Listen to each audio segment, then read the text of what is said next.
Alrighty, here we go. Got the motor rebuilt, all new internals and painted, and they used the same case because I think these were welded on there specifically. I'm not too sure, but that'll make it an easier install. So just a little shout out to Jerry's Starter and Alternator Service here in Oklahoma City.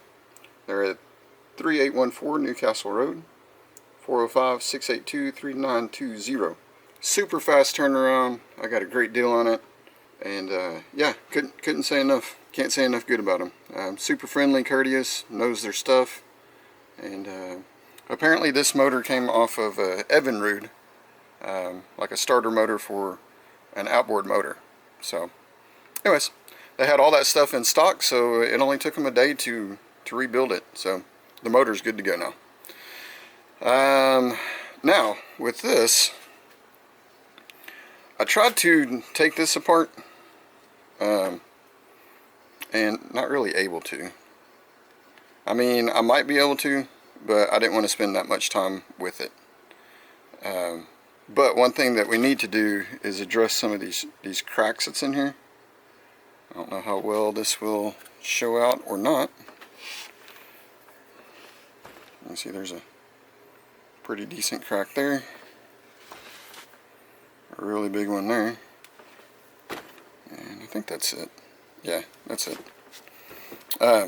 So I'm going to try to weld all this in. Hopefully it's weldable. I don't know what kind of metal this is, but hopefully it's a good metal that I can weld to. Did find out something interesting with these off-balance weights. So this is about as non-vibratory, or whatever you want to call it, as I can get. But it wasn't actually in. Sorry. So this is about as non-vibratory as I can get. And if I wanted the maximum amount of vibration, hang on a second. I push this in and turn it this way, where we have both of the weights, on one side. So that's going to give us the maximum amount of vibration. I cleaned these bearings up pretty good. They seem to be good. So yeah, let's take this over to the welder and see if we can weld this up. Alright, got that all ugly welded up. I did leave the arbor inside this while I welded, just in case I had it too hot and it welded through. I didn't want to booger the splines up, and I figured this way, if it was in there and I welded it, then I mean, it is what it is. But fortunately, none of that happened. Everything worked out good. And then I was concerned about getting it even, and then I was like, well, that's dumb. This is supposed to vibrate, so I didn't have to worry about making this all even and all that. I did fill in each of those journals, because that's obviously going to be a thin spot, prone to cracking, so I filled up all of those. I should probably fill that in right there, but I'm not going to. Anyways, I think it'll be good. So let's go ahead and throw this on there, and we'll do some wiring, and I'll show you what all I got for it. Alrighty, got it all installed, ready to go. Just kidding. Basically, I just put the motor in there and the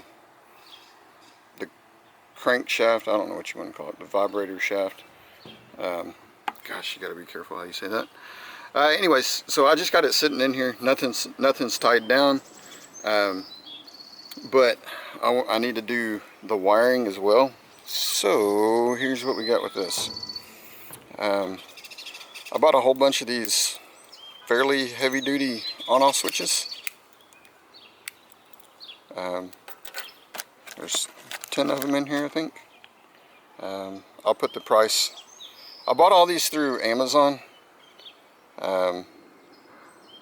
So look in the description. I'll put an Amazon affiliate link. Again, I just make pennies on the dollar. It doesn't cost you an extra cent. So if you could use the Amazon affiliate link, that would be great. If not, whatever. To each their own. But anyways, got a pretty good deal on this. Like I said, I'll put this, I'll also put the price on the screen as it is today, which is April 24th, 2025. This one and this one. So we got an on-off switch that we're going to use to power the motor. And then since that little motor takes quite a bit of amperage to get it going, I got a starter solenoid. This is a continuous duty 300 amp solenoid. So basically I can use a small gauge wire that will run up to this switch to turn this motor on. If you're not familiar with this, if you know, just fast forward. But if you don't know, this is basically an on-off switch. You're basically using two small wires that you can run through a switch that will connect a high amperage wire together.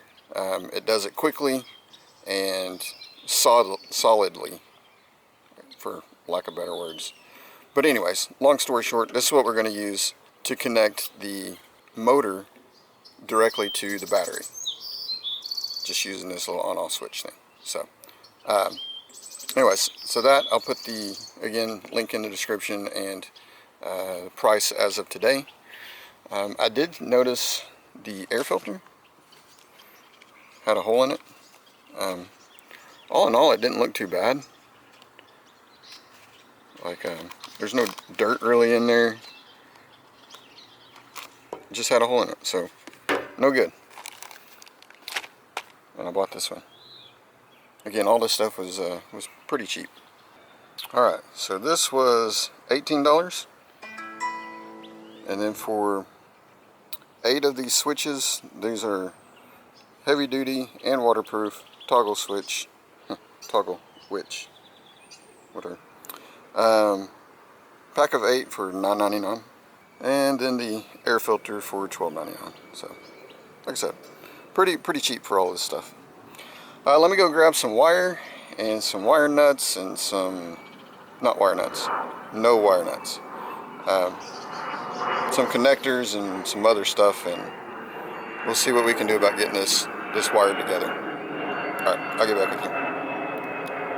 Alright, starting to get dark, so I need to step it up a little bit. Here's what I got. These old well, any bag, DeWalt, Lqito, Milwaukee, Craftsman, whatever.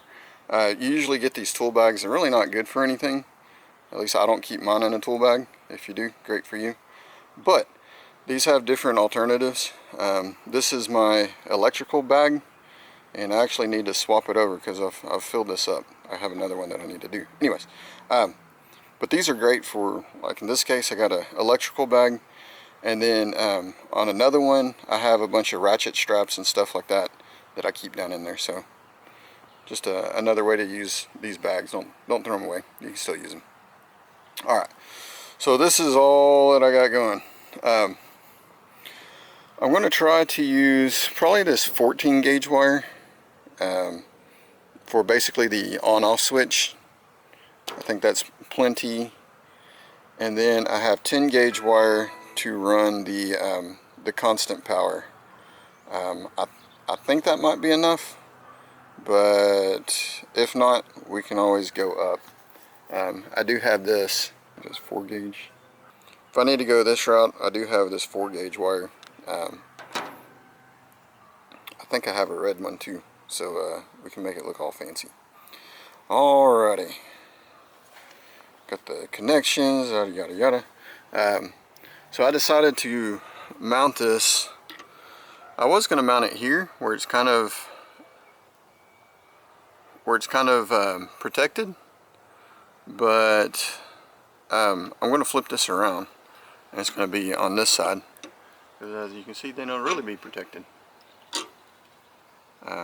Maybe so, maybe no. We'll see what's easier to do. I don't think it's going to matter one way or the other, but yeah. So I kind of mark the holes here, and then we'll use our little punch. Find about the center there, And got right there.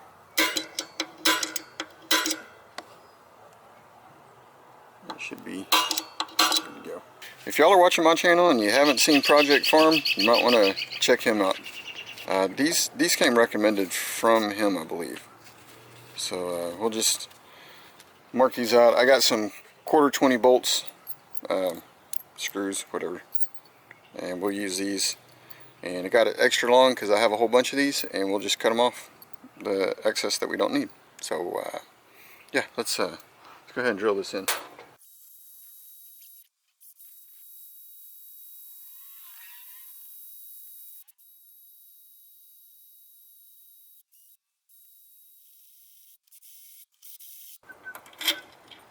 There we go.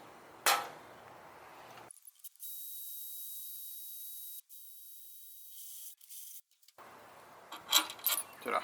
Okay.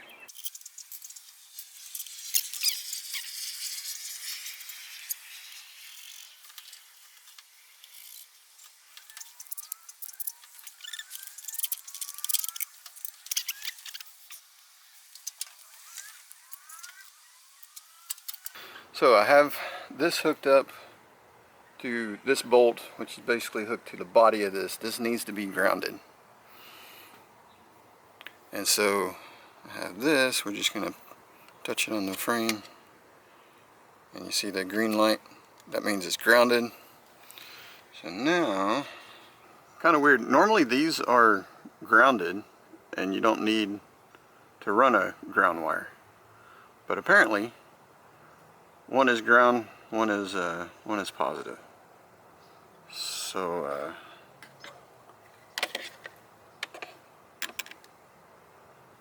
do that. So whenever I click the positive on here, you can hear that click. I do this one, you still see the green.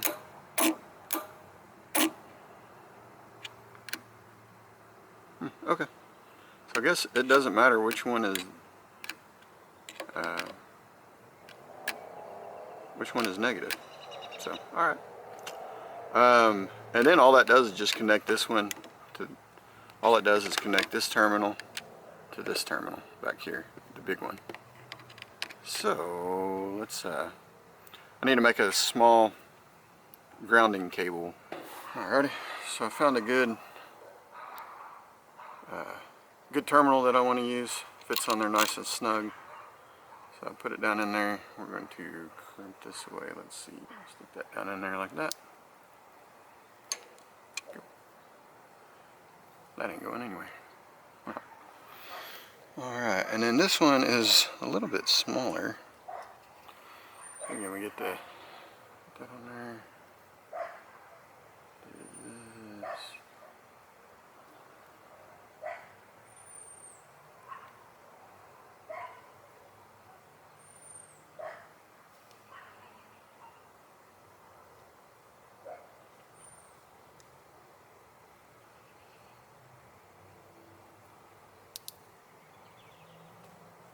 Crimp.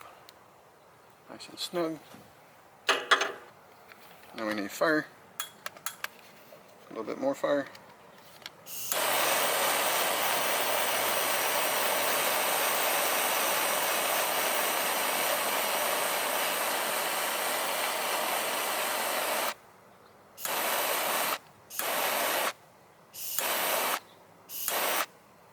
That's good. Same thing with this one.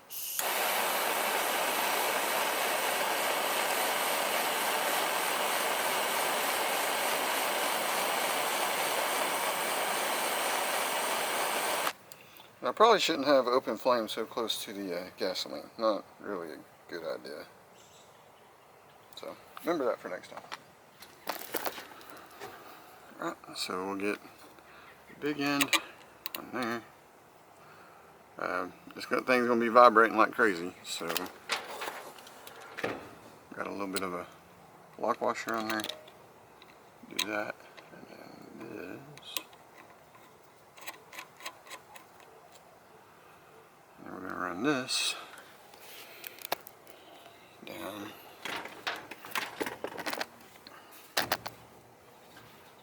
on there. Alrighty. It's up out of the way. Everything's good. Alright, so we had to break out the headlamp. Here's where we're at so far. I got this ground wire switched over to here. So as soon as we click power to it, it's going to connect this one and this one together. Yeah, so it's going to connect that together. Now, I've got two size wires. This one's going to go to here, and then the other one is going to go to here. The other ends of these, this one's going to go to the switch, and then this one is going to go directly to the battery.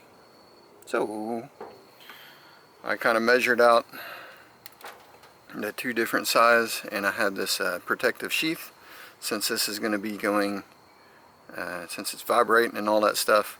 I want to protect it as much as I can. So I'll just put this down in here. You probably don't care to watch this, so give me a second.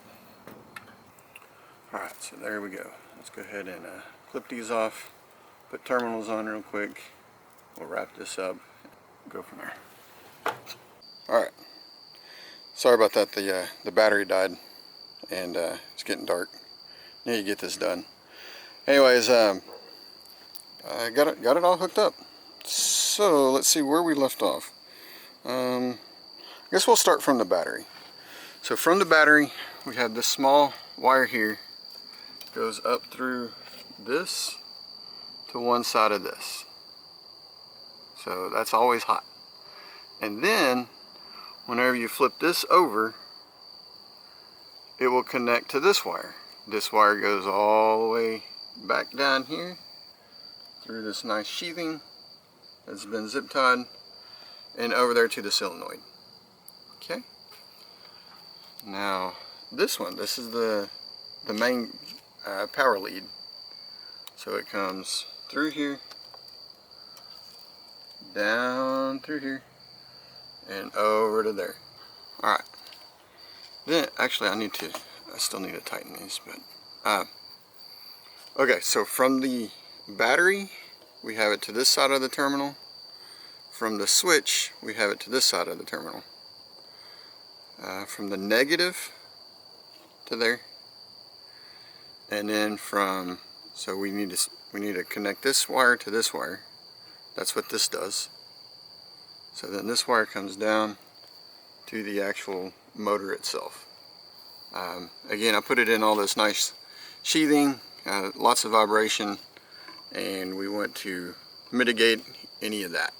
Now, I should have over there by the battery, what I should have done is put a fuse in there.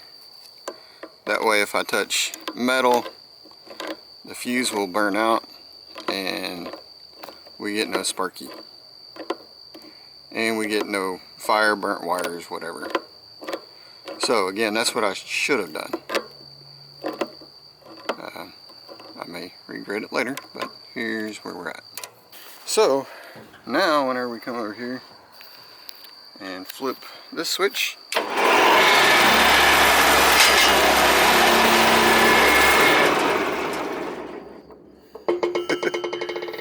it vibrates the crap. So we're all good. Let's see, last thing I need to do is we need to tighten these hoses, and then I need to flip this around. It's got it, the arrow's going the wrong way. It needs to go away from the gas tank in the flow of the in the direction of the flow. So we'll do that for another day. Fairly easy to do. I had this where I can run this without the key on. The key is just this, which is also the fuel pump as well. So I could have keyed it into that, so it would only run. So the vibrate function would only work whenever the key is on. But for whatever reason, if I wanted it to sit in one spot without the key, without it running, I could technically turn it on, I guess. So, but yeah, so there we go. I think something else that I want to try to fix is the throttle. A little bit more control over the throttle. Alright guys, let me know what you think. Y'all comment, rate, and we'll talk to you later. Thanks for watching. See ya.